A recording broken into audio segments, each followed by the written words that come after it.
Hi, I'm Nisha DeGaring, host of Good Things Utah, and I've been a longtime supporter of Todd's Belief Cast. I hope you find inspiration in the courageous stories shared by the amazing people Todd features on his show. The guests serve as shoulders for us to stand on, allowing us to see a little further and cultivate belief in oneself. Remember, you have the dignity and power to change. I encourage you to keep striving and believing in yourself. Enjoy today's podcast. And we are back, everybody. This is Todd Sylvester with the Todd Inspires Belief Cast. I know I say this every time, but thank you so much for tuning in and for believing in me. It means the world to me. I'm so grateful for the many, many amazing people who have come on this show. It blows my mind how amazing people are. Like, I think people are astonishing. I really do. And we are so uplifted and edified by their resilience and their courage and their strength and overcoming some really difficult things. And today's going to be no different. We're in for a treat. Before I introduce our guest, I want to give a shout out to our sponsors, Craig Swap and Associates, Wasatch Recovery, Maury Nutrition, Thread Wallets. And then the music you heard at the beginning and the end of this podcast is by my good friend Paul Cardall. He's an award-winning pianist. He's got 25 million active listeners. His story is unbelievable as well, and he's been on the show as well. So I'm thankful that he's willing to let us use his music, and he doesn't normally do that. You just can't just do that to someone who's a Grammy Award winner. So I'm thankful for that, and it really makes this podcast special in my opinion. So love you guys. Thanks for tuning in. And today we are joined with Julie Janke. Julie, thank you for being here. Thank you so much for having me. It's a pleasure. Yes, we've known each other for, I guess it's been 9 years now that we just talked. I was blowing my mind. Like, I worked a little bit with your son on some things way back when, and it's so cool to hear that he's doing amazing. And same with your daughter; they're doing great. And yeah, thank you. But it's an honor to have you on my show. Honestly, thank you. Appreciate it. Happy to be here. Yeah. Yeah. So you are the publisher of the Mill Creek City Lifestyle magazine. I am. And it's a beautiful magazine. Thank you. Like, it really is top notch. Like, it is. You can tell you really spent some time and effort making this look amazing. I do. Thank you. And the articles are well written. It's got substance to it. I appreciate that a lot. It's my baby. It's my new baby, I guess, now that my babies are out of the house. Right. But it feels like a soul mission for me because gosh, I'm already getting emotional, Todd. That's good. That's good though. I'm already getting emotional. But no, I do. I put so much thought and purpose and passion and heart into every issue. You know, the letter that I write in the very beginning is just kind of to set the stage of like what the audience is going to, get into with that issue. But it really is my love letter, my hope and desire to connect the community in a meaningful way that really does inspire, a well-lived life, a better life, things like that. I love that you're getting emotional because you that's one of the things that makes me glad that I even know you and that you were willing to be on this show, because you have a big heart. You have a lot of compassion because of what you've been through in your life. Like, truly, you've been through a lot. Yeah. And that's what I love. I love the way you carry yourself. And that's why I, initially reached out even a few weeks ago. And I really appreciate just your example of resiliency. Like, it truly is amazing. I appreciate that a lot. You bet. There's strong people like you, though, that are powerful leaders, that are humble giants, I would say, that also you kind of cling to a little bit when you're but look at what he's overcome. And I think that is the power of resiliency, right? Is that there's these great people across the community or whatever that you start to believe in yourself because they believed in themselves and they keep getting up every day and doing it. So it's just an honor to be in the place that I am right now. Yeah, that's beautiful. It's a blessing. Well, before we get to how you got here, let's start back. Tell us a little bit about your childhood, maybe where you grew up and, kind of the things you did as a young girl and kind of how you carried yourself back then. Oh my gosh. Yeah. It's a big question. Talk about a little while ago, right? You know what? Yeah. So little kid, obviously I was second oldest of 6 girls, and I would say in a nutshell for me, I loved to be outside. Was very active. Always wanted to be on my bike, hiking, playing some kind of sports. Yeah. I just loved being outside. In fact, to this day, not really to this day, but I mean, when I was younger, as you get punished because you're, a kid and you don't know any better. My mom would always say, would you like a spanking or to be grounded? I'm like, just give me a spanking so I can get it over with and just go back outside and play. Yeah. So she used to always kind of laugh about that. My sisters, and so she'd say, no, I'm going to put you in timeout. I'm like, no, You're like, that's like worse torture. Right. Now you played, it was softball, and I think your dad was the coach? Yeah. So I played, so I was originally born in Idaho. And then when I was 8, my family moved to St. George, and my dad was my softball coach, and he did that, I think 2 or 3 years, but it was really fun. It was just like our little thing. I still to this day remember making, our little egg sandwiches in the morning and putting them in my mitt and, wrapped in a napkin and literally like my mitt smelled like egg sandwiches forever, but it was just fun. And it was just like our time together. It was first thing in the morning, the sun is still rising, and would go off and play ball. And it was really special time with my dad, and we bonded a lot. And that's awesome. So boy, egg sandwiches, that brings back some memories. Right.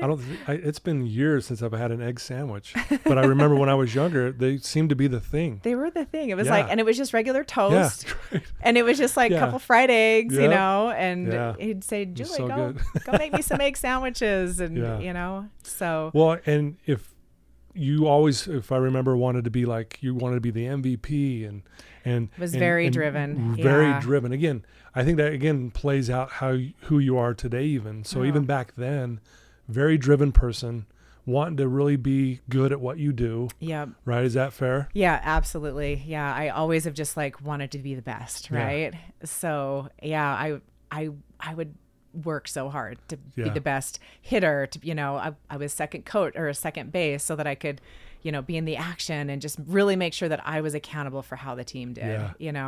And I remember at the end of the year he'd always say, okay, MVP, and I'd be like excited waiting. It's gotta be me. And he would say, I can't do that because you're the coach's daughter. And he's like, but you literally are the hardest working person on the team.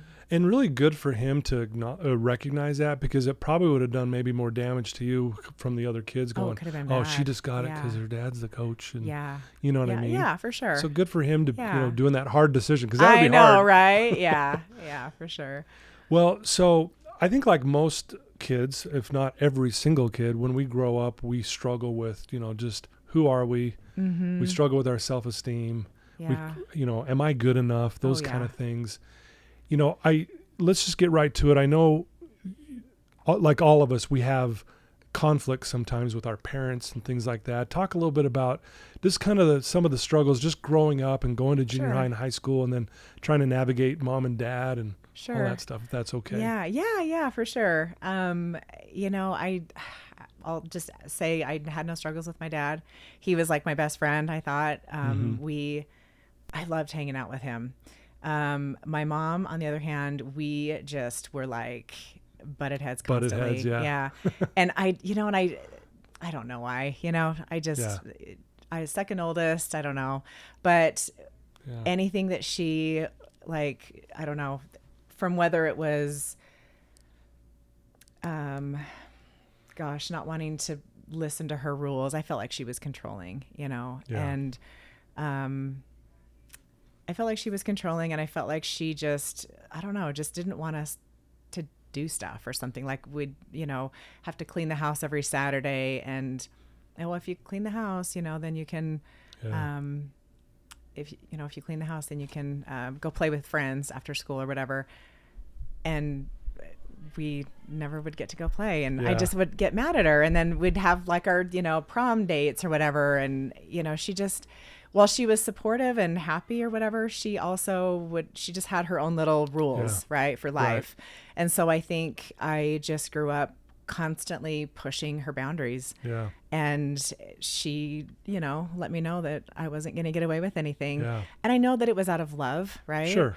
But at my perspective, I thought she was just out for me, controlling, and why doesn't mom love me? She, I never get to do what I want or whatever. Yeah. So.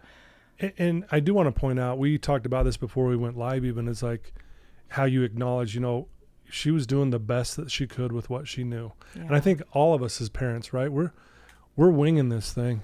You don't really know. And sometimes, unfortunately, when we're struggling as a parent even, we project that sometimes onto our children, and we don't maybe even consciously think we're doing it, but yet that's kind of what's happening. Yeah, for sure. And you don't really learn until you become a parent, right? And that's when you're like, oh, now I see. Sorry, Mom. Yeah, right. I didn't know. Yeah. So at a young age, you guys converted to the was it the LDS religion that you guys converted to? Yeah, I was 13 when our family, at 13, kind of family did the thing, and was that like different for you, or was so it different? Yeah, I mean, to me, it kind of changed the dynamic in our family a lot, because like we said, we'd have chores on Saturday, and then Sunday we'd go play, hiking, biking, exploring, play in the park, do whatever, picnic, always family time. We'd have like big breakfast my dad would make, on Sundays. We'd all hang out with my mom, kind of watch cartoons, whatever. Once the family joined the church, that was over, and it was all about, okay, get some breakfast and whatever you want, cereal, whatever, and get to church. Start doing church things. And it just felt it felt so different, I mean, I was 13, and so I was like raised in a home where it was about more fun and connecting as a family, and now all of a sudden it was about church. And then we'd come home, and it just felt like we'd kind of be grumpy in a way, and we'd like go off into our own separate bedrooms, wait for food to be cooked, and it just so it just kind of felt like it changed the dynamic of our family a little bit. And I think I've done a lot of interviews here where people have said the same thing when they they're a young kid and family, whether it's the LDS religion or some other religion, any church. It's like for a kid especially, like, what are we doing, almost like what are we doing here? And so your family's kind of doing that, and so you're navigating that through, I guess, early or late junior high and then early high school years. And so how did high school go for you? Oh gosh, high school.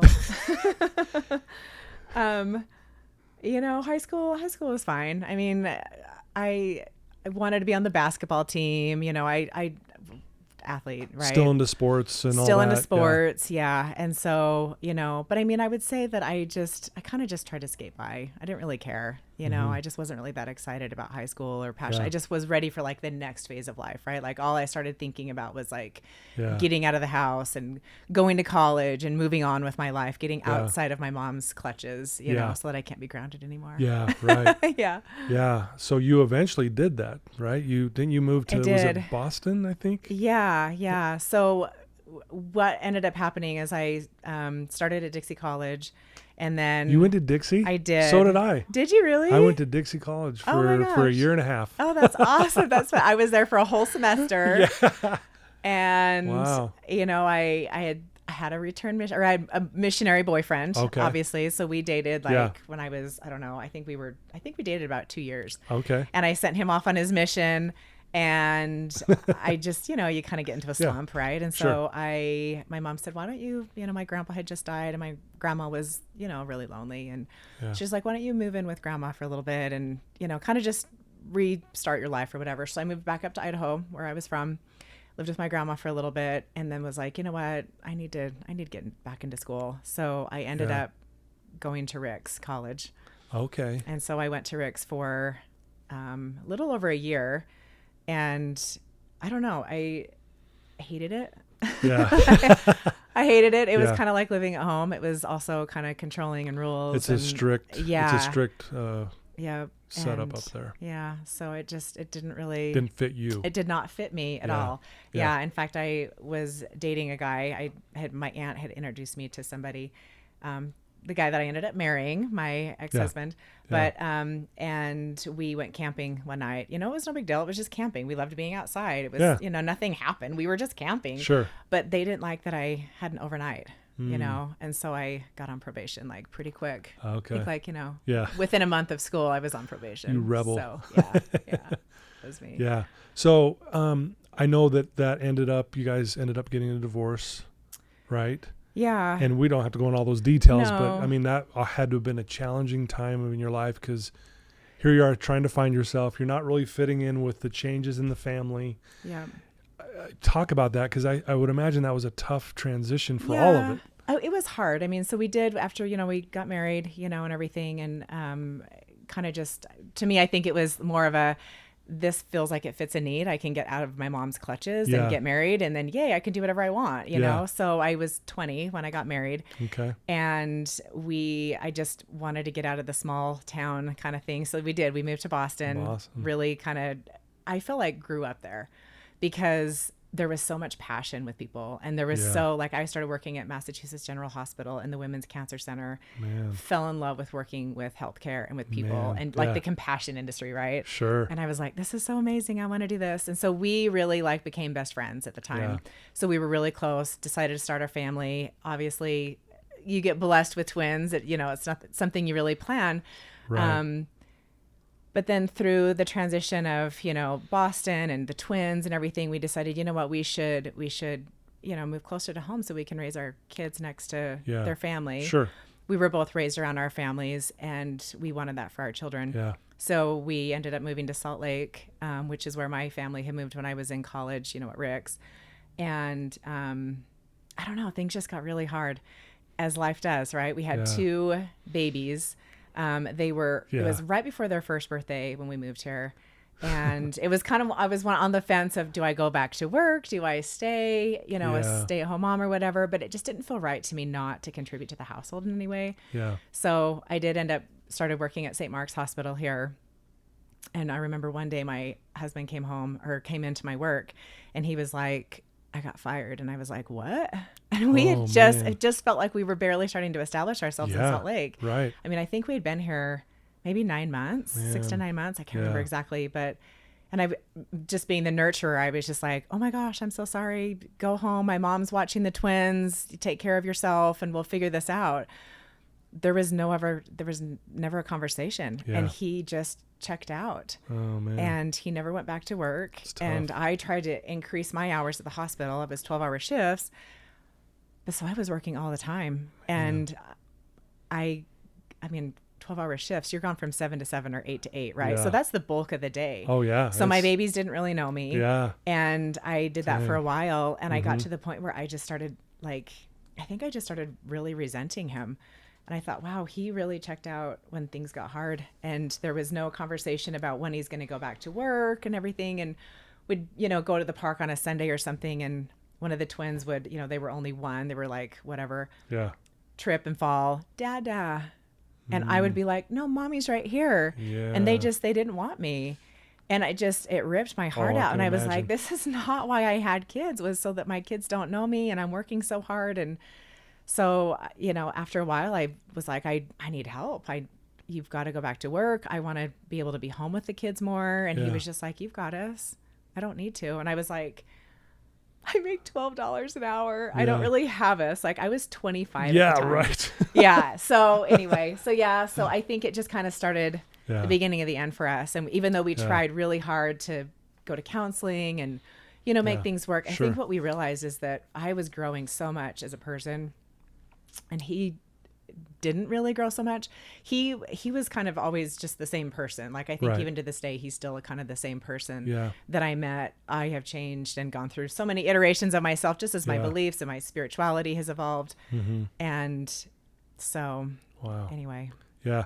I think you mentioned too that you'd be at work and you'd see Disney on Playhouse TV, Disney, and you'd just start tearing up like, crying. I miss my babies. I should be home with my babies, not checking people in. Yeah. So. Wow. Well, so you obviously go through this divorce, and that had to have been, even though maybe it was the right thing, it was probably still very difficult. It was hard because, I can tell you, you never think you're going to go through divorce, right? That was not my thought. I remember, in fact, it's weird because we had best friends of ours that came to the wedding, and I just remember, if 50% end in divorce, I was like, oh, well, that's not going to happen to us. Because we were like best friends. Like we had fun together. We would go out biking and hiking and camping and all the things. And I thought, there's no way that'll be us, and they're still married. And we were the statistic. Wow. So it was hard. You start to change your beliefs about yourself. Yeah. And, what you think you believe. And all of a sudden you realize I need to put more love and compassion towards not just myself, but towards all the other people that have also somehow found themselves in a divorce situation. You're really big on compassion, aren't you? I am. You are. And, I often tell my clients this, Julie, that, and you probably even heard me say it before on the podcast, life happens for you. Yeah. And you almost think about what you've gone through, how it's magnified your compassion. Yeah. Like It you has. may not have magnified had you not gone through what you went through. Well, it's interesting you say that. There's this quote, and I think that there's so many hard things that you go through in life. For some people, it hardens them, and it makes them bitter, and they get a chip on their shoulder, and they put a wall around themselves.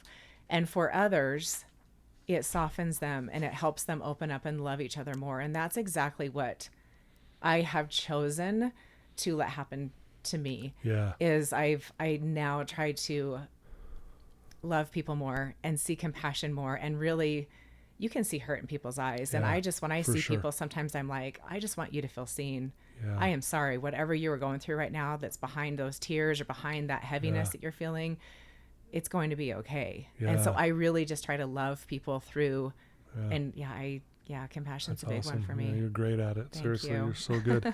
One of the things that really touched me is you didn't like labeling yourself as a single mom.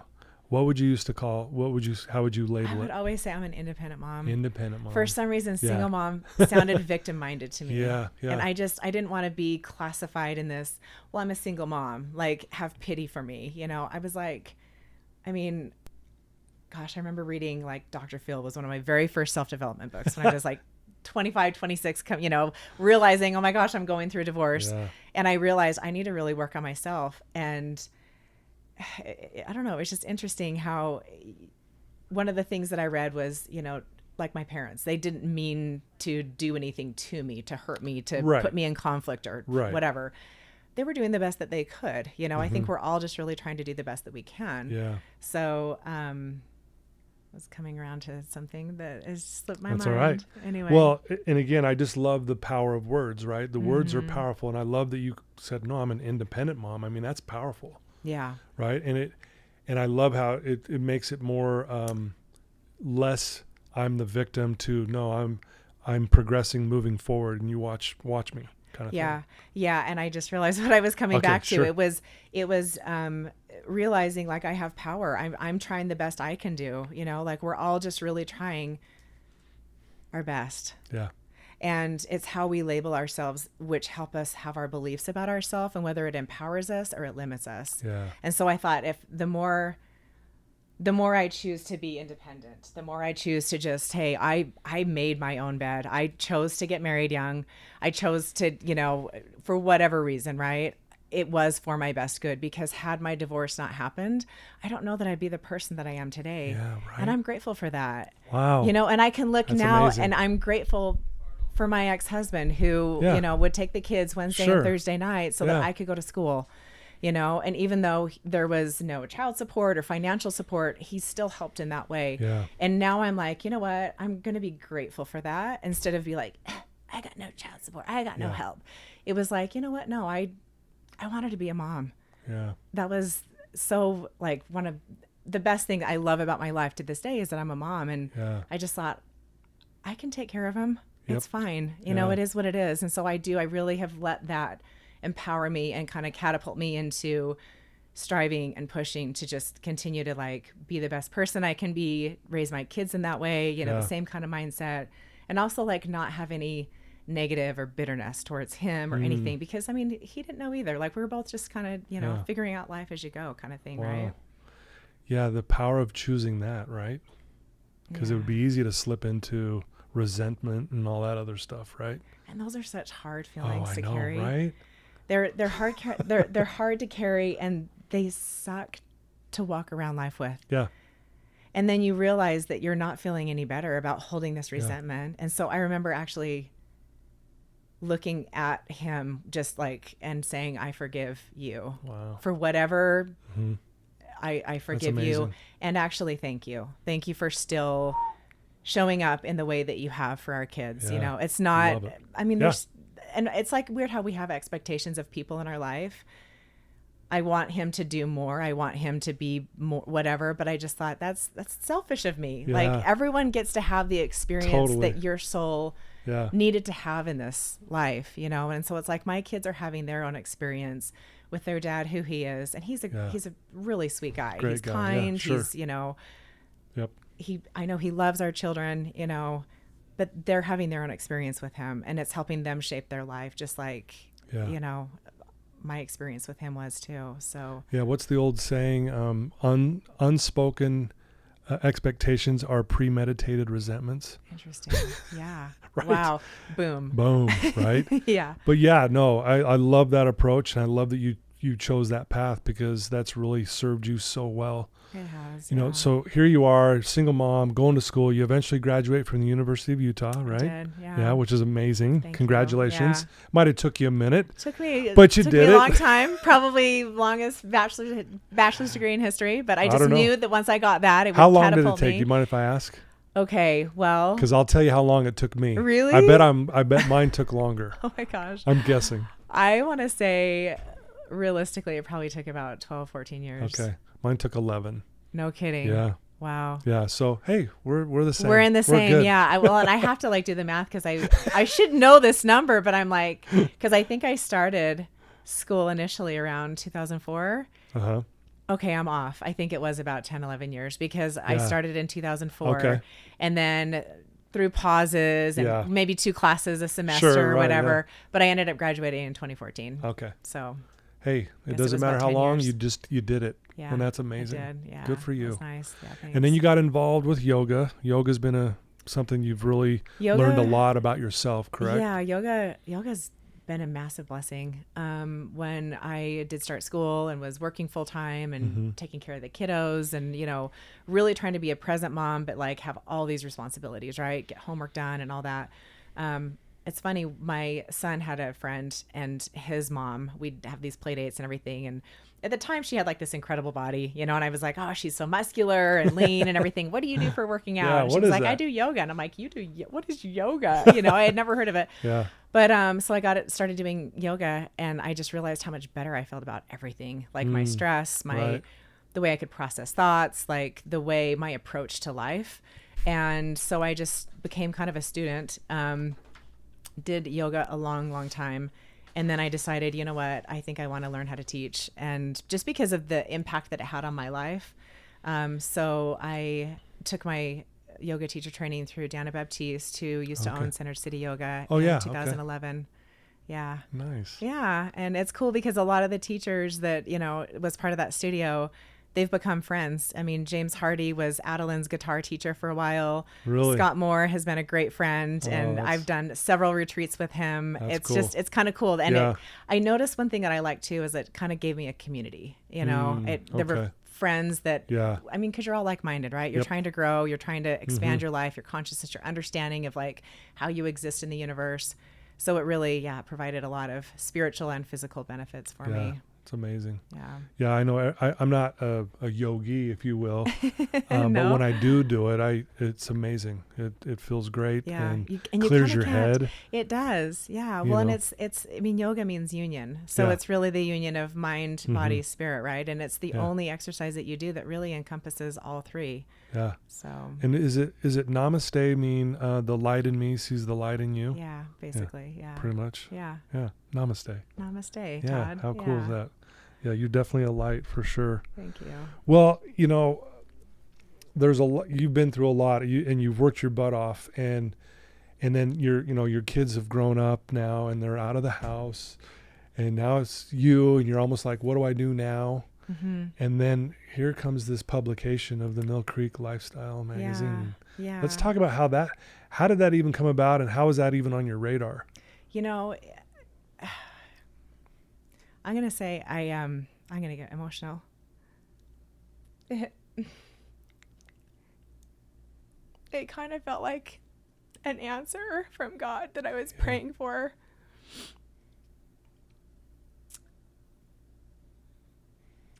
And I had never even thought of doing a magazine, but it's weird because it's so at my wheelhouse. I used to get Oprah magazine, and it was my favorite thing. Yeah. Every month I was like, yay, I would read her letter and all the articles, and I literally held on to every issue. But back in the day, the Nat Geo collectors, I had the Oprah collection. You did? Okay. Oh yeah. But anyway, it's interesting. It was kind of just a pivotal moment in life that I had a great experience. I worked at Nightingale College for a while doing their partnerships and just loved the community work that we started doing in these, smaller, more rural type communities. And it felt really impactful.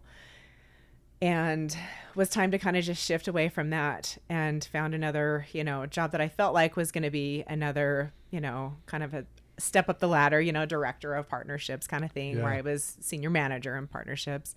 And it was nothing like they said. And at the same time of learning this new kind of totally different type of role with a health informatics company, but working 100% remote. And now my kids leave home in the same year. My daughter had kind of gone to SUU and come back and COVID and, a little bit of a revolving door. Yeah. I was so isolated and so lonely. Yeah. And it was just like my house is deafening silent. And yeah, that would be tough. I just thought, oh my gosh, like I cried every night, and I was like, this can't be my life now. I used to love my life. Like when I was at Nightingale, I was like, gosh, I feel so grateful to be in this role. Yeah. But I felt like this weird kind of just nudge from the universe, like it's time for you to grow, take this other job and keep, expanding and everything. But man, when you take a job that doesn't align with you, which you think you do, there's a saying by Einstein, one of my favorites.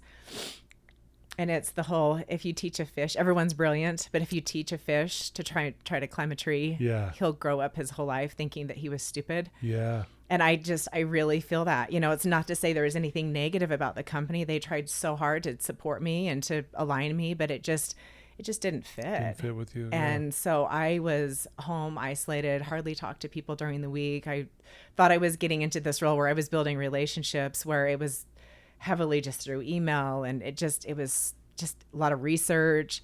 Yeah. And I was like, man, this is awful. And I remember just like one day, like having a breakdown, and I'm like, I think I'm in the wrong job, So I took a trip, actually did a retreat with Scott Moore, yoga retreat last summer, to Italy. And I just wanted to fall back in love with life again, because I just got to this point where I hated everything about life. Yeah. And I loved it so much because I got to meet all these little shop owners and hear people's stories like, oh, we've had this restaurant for, 5 generations, we make shoes, and my wife helps, and my daughter does social media. Like, it was just so cute. And I felt like I was just praying for an intervention, for something different. And literally I had a conversation with the current company, and I was like, I don't think it's a secret that I'm just not happy here, and she's like, yeah. She's like, well, so we kind of had a conversation, and one day I got just this inspiration and, kind of the nudge, and started the publication. And so, that's amazing. Felt like this is the craziest, scariest thing I'm ever doing. Right. And also I can't say no. I also can't not do it. Man. And it's interesting because it's when you go from the corporate environment where you have a salary and you've got benefits and, all this security to now I have to bring on everything and do all the things. Like all of a sudden your mind starts to just swim in fear and anxiety and all these things. I know now why I've been so aligned to this, and it really is to kind of actualize my potential, to really see the value that I have and that I hold within myself, For sure. And that I think it is through loving people, it's through seeing people. I mean, when I taught yoga, it was all about helping people feel seen in my class, and letting them know that they matter and that their energy and their presence in that class meant something. I'm doing it now through the publication. Yeah, I love it. And I think one of your missions, if not the mission, is to just connect people, right? It's to connect the community. Connect the community to their community. I love it's really cool is the different comments that I've gotten from different people, that have reached out since they've been getting the publication.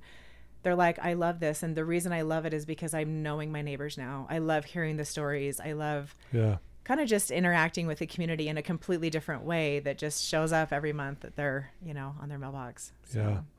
I'm going to quote you. You said, when we act better towards others because we know each other, we then feel better about ourselves. I mean, I love that. Thank you. And again, I just love you're so passionate about, what you do and making sure people feel seen. Thank you. You know, and you can see it like in your magazine. I'm not just saying this because you're sitting here. Like it really is well done. Thank you. And so anyone listening to this, if you haven't seen the magazine, we're gonna show you how to do that eventually here in a minute. But I just really appreciate that. So you've been doing this not very long.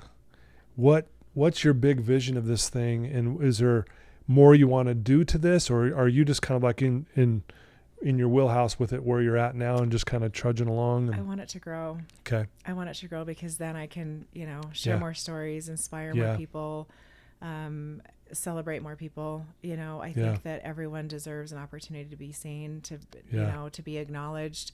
And it's really cool. You don't really know what stories will resonate with what people until they do. Yeah. And so for me, it's like I have an incredible writer on staff, Sheena Steedman. And, we always kind of talk through like, okay, here's this person. And so when I meet with people, I'm always like, tell me a little bit about you. Tell me, why are you doing this? Why are you an interior designer? Why are you a restaurant owner? Why are you, whatever. But then when you get to the nuts and bolts of it, we all have sometimes similar pain, the idea of struggle, the idea of not being able to make it, the idea of taking care of our family. We all have dreams and hopes and everything. And so, we always kind of like look through like, okay, how do we want to position this person and what story do we want to tell? Sure. Yeah. And just as even as I've been doing this, like some of the people that I've talked to, like I almost break down in tears because I'm just like, oh my gosh, okay, so now I'm a new business owner. Yeah. But your business has been going for a lot longer, but like, wow, okay. So I guess everyone starts out this way of, can I make my mortgage this month? Right. Can am I going to be able to, totally. Survive and keep doing this? Because it feels like a passion that's been, I don't know, always kind of budding inside of me. Yeah. Wow. So I want it to grow. I want to be able to share more stories and, expand the distribution and, be able to highlight as many people as I can. For sure. Yeah. Well, and I hope this can help assist in that, because that's really, I'd love to see that just blow up for you. And I have no doubt that it will. Thank you. Because again, the passion you have behind it. And I think when you meet with people, they probably feel that and go, man, I want to be a part of this. Yeah, they do. It's cool when you go meet people and you build a relationship. I'm all about the relationship. That's why I'm doing this. It's because I want to support people. I want to support their business. I want to share their story. And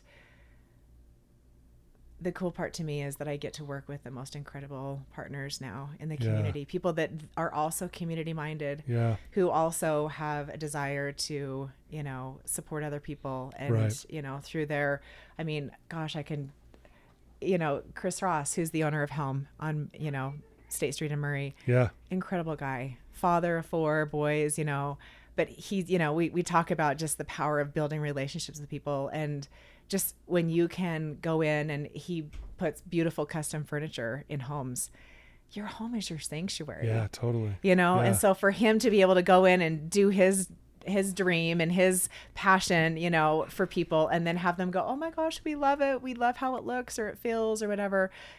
He gets to go home every night and lay his, bed on his head on his bed. And, his wife is, there with him, and they get to celebrate that this is the life we live. Yeah. But like, you get to, do what you do that so moves you and your mission and your message. And there's so many people out there like that. And so that's the beautiful thing, is when I connect with people that are also community minded and realize that there's a bigger, there's a bigger goal out there. You're going to work, but like, what are you really doing? Yeah. No, I love that. And I think all of us have this gift that sometimes the only way it's realized is when we go through something really difficult. Yeah. Because I look at what I'm doing, I never in a million years would never dream I'd be doing this. Like, there's no way I would have saw this 30 years ago. There's no way. Yeah. And I look back, I'm like, I had to go through all those struggles in order for this to actually be what it is. Mm-hmm. And you look at your life, same thing, right? That's the biggest thing. As I look back, and the cool thing about the publication is that it pulls from so many of the things that I've really loved about so many different jobs and so many different opportunities and careers that I've had. But yeah, there's no way I thought that I would ever own a magazine publication and be out. Yes, none. Yeah. But like, it's crazy because when I think about what I'm doing, I'm like, but you know what? I do remember back in the day, I thought it'd be fun to be Katie Couric, you know, or to be Oprah, you know, and I just to have the medium to, you know, talk to people and engage and hear their story and everything. And I thought this actually is, pretty cool. That's pretty cool. Yeah. Well, your latest publication, the one in August here that just came out, it's all around mental health. Yeah. Right. Talk a little bit about that. Why is that so important to you? You know, unfortunately, I think COVID did a lot more damage than we probably want to acknowledge. Yeah, right. And, you know, one of the biggest things that I wanted to do was create community again. And I think kids have really struggled through it. Yeah, for sure. I mean, just watching, you know, my daughter was thriving at SUU. And then I moved her home during spring break, you know, that year because she was like, we don't know what to do, right? We were scared. Yeah. Right, mid-March, the world shuts down. But I think, and so then, you know, fast forward a couple months later, she's crying on the couch. What's going on? You know, what, and none of us have any idea what to expect. Well, I still feel like, especially younger kids, like that was a really traumatic thing for them. You know, I mean, adults, we understand what normal life is like, but for them, like some of them, their first image of life is with masks. Yeah. And everyone's sick and don't touch people and don't hug. And there's all this, you know. And everything's shut down. Yeah. And I think everyone's it really fighting, affected people. And you can't hug and engage anymore because now we have germs. We didn't apparently have germs before that, but now we do. Right. You know, but I just think that it's. But it's true. And politics have gotten so divisive. And it just feels like there's so many reasons that people are just shoving hate out into the world. Yeah. And it's destroying us. Yeah. It's making us sick. And so. I agree. You know, as I've talked to different people putting the kids issue together, which is, you know, such a passion topic for me, I just thought we need to love our kids. Kids need parents. I mean, with watching my own kids grow up at 15, that was kind of a hard year for them because they're just learning their own identity, right? I mean, 14, 15, they're kind of like figuring out who they are. Yeah. And without me really like paying attention to my children and knowing them and going, they're off and why are they off? And how can I love them more? How can I love them the way that they need me to be, to love them? Absolutely. That's really what it comes down to because your kids are just their own personality, right? But I mean, in parenting my own children, I was like, okay, I figured out my daughter's empathic. Oh my gosh, that's why she's doing what she is because she's feeling all these intense feelings that are not hers, but she thinks they're hers and she doesn't know why. Yeah. So all of her friends at school come in with whatever emotions they are all day.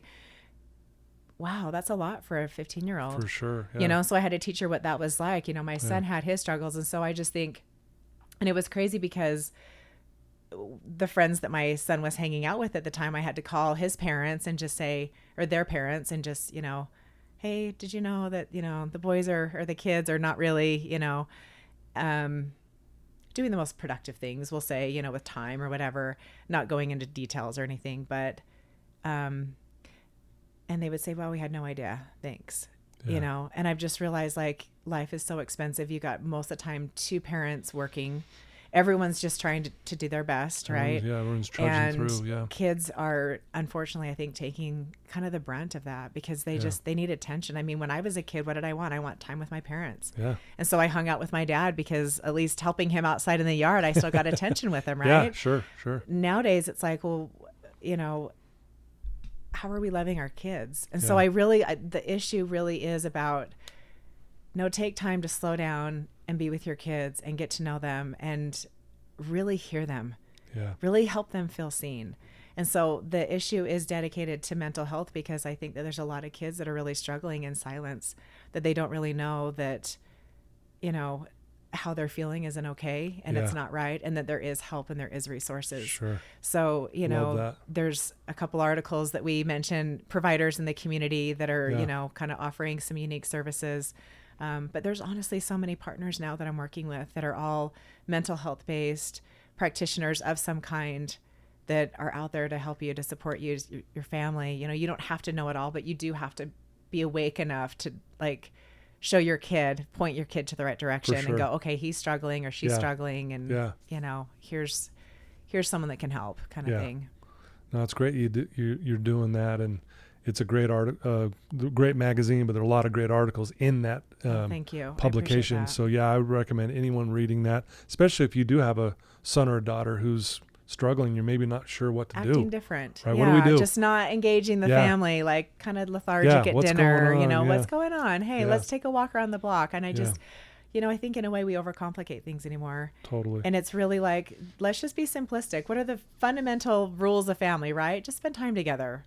Hey, come cook with me in the kitchen tonight. Hey, let's go buy some ice cream together. I mean, just something that you can do. Let's make a game. Let's, play in the backyard. Hey, let's go for a walk, or a hike, or want to spend time together this weekend. I mean, just there's so many little ways you can just give your son or daughter attention, time, presence. For sure. And that will infuse so much love and just worth and, a feeling of, satisfaction and meaning. So. Well, I love it. And I love the magazine. Like I said, it's top notch. Anyone listening to this right now, it really is the real deal. So appreciate your passion behind it and what you're doing. Thank you. And helping connect the community. I think it's great. Thank you. I appreciate it. I got a couple more things for you. Okay, fine. I want to read this quote to you and just get your thoughts on it. Okay, it's by James Allen. He's famous for writing "As a Man Thinketh" back in 1903. Okay. Back in the day, Yes. way back. Right, way back. But I love this quote, and it kind of reminds me of what you've been through. It says, "Let a man or a woman rejoice when he or she is confronted with obstacles, for it means that he or she has reached the end of some particular line of indifference or folly, and is now called upon to summon up all his or her energy and intelligence in order to eradicate themselves and to find a better way. That the powers within them are crying out for greater freedom, for enlarged exercise and scope." Wow. Right? I mean, doesn't that describe your life? Yeah. Yeah, it really and does. what we've just kind of mapped out there a little bit. Yeah, it really does. It's as if your body was crying out for more. Like this, I know I'm built for more here. Yeah.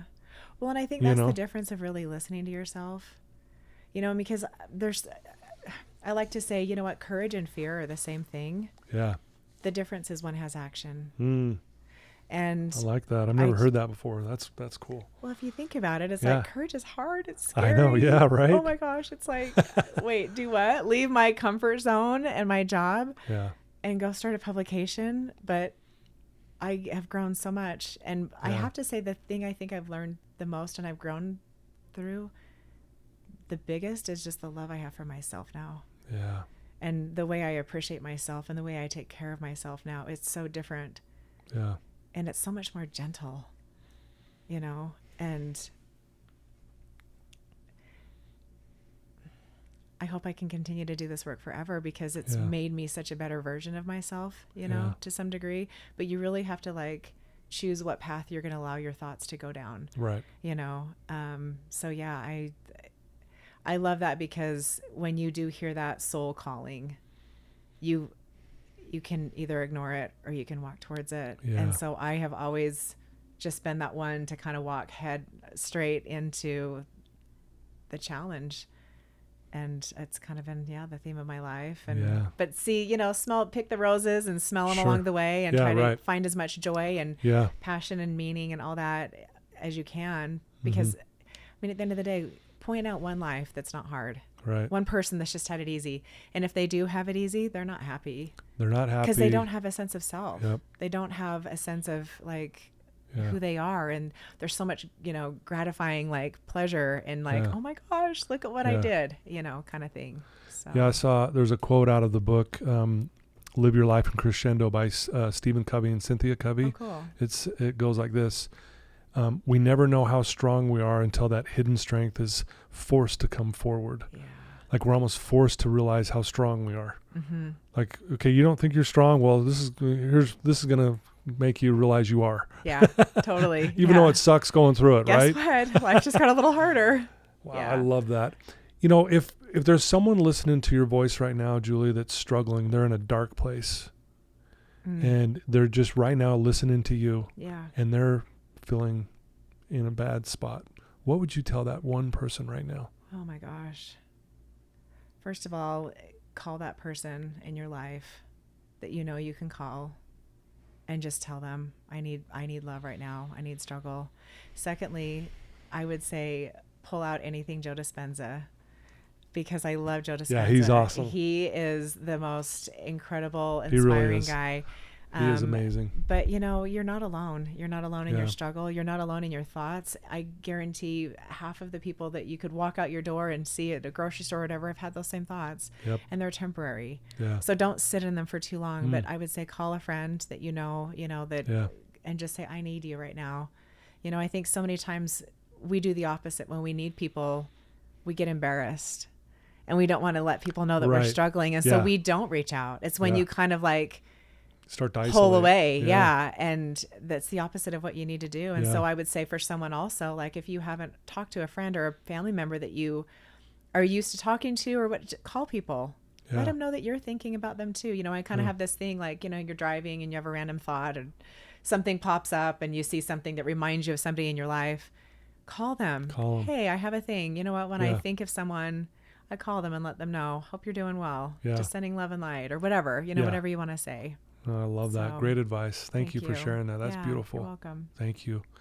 Well, if someone wants to reach out to you, Julie, and get to know you better and to follow the magazine and to find out how they can actually get copies of it and get on board with you, what's the best way for them to do that? So my information's on the website, and it's citylifestyle.com/Mill Creek. Okay. My cell phone number is there. Call, text. Okay. And let me even ask, if you need a friend at all in any way, call me.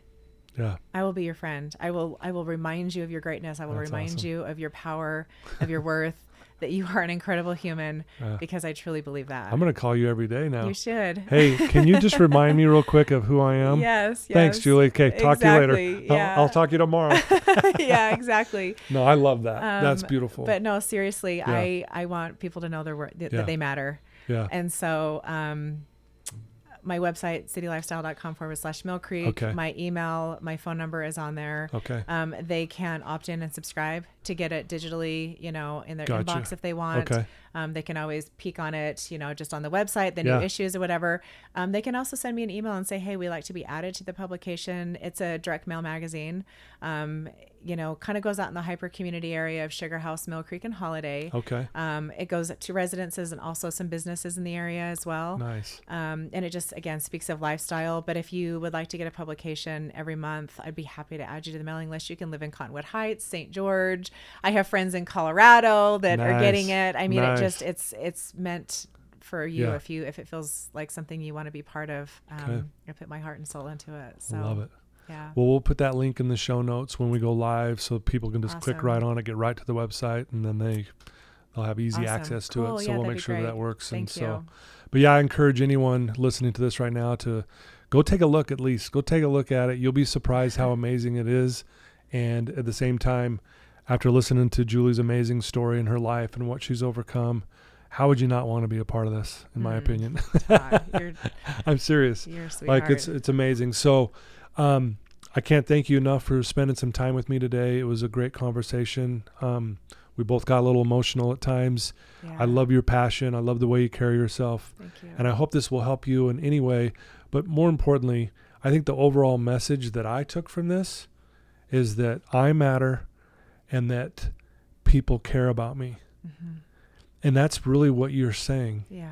And I think that's why the publication is so beautiful, because that's your whole thing. I want you to connect with the community to realize you're not alone. Yeah. How cool is that? Yeah. We need each other. Yeah. We need each other. And I mean, if you think about it, we all take care of each other, right? For sure. When you get a call, whatever you're doing, a plumber, whatever, get to take care of each other. Yeah. So let's support each other. Yeah. Let's love on each other more. That's right. That's what I say. Well, thanks for being here. Thank you so much for having me, Todd. This has been so wonderful. Cool. It's so nice to spend some time with you. It's been fun. Thank you. All right, guys, there you go. I told you were in for a good one today. Julie Janke, the Mill Creek City Lifestyle magazine publication. Check it out. You'll love it. And it's right there in the show notes.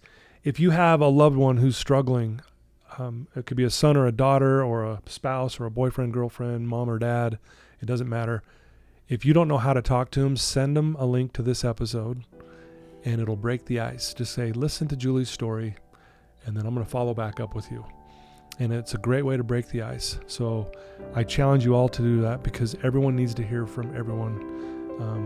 And so I hope that you'll do that. So thanks to my sponsors. Again, thanks for everyone listening and sharing these amazing stories. I love you guys. Until next time, everyone, take care.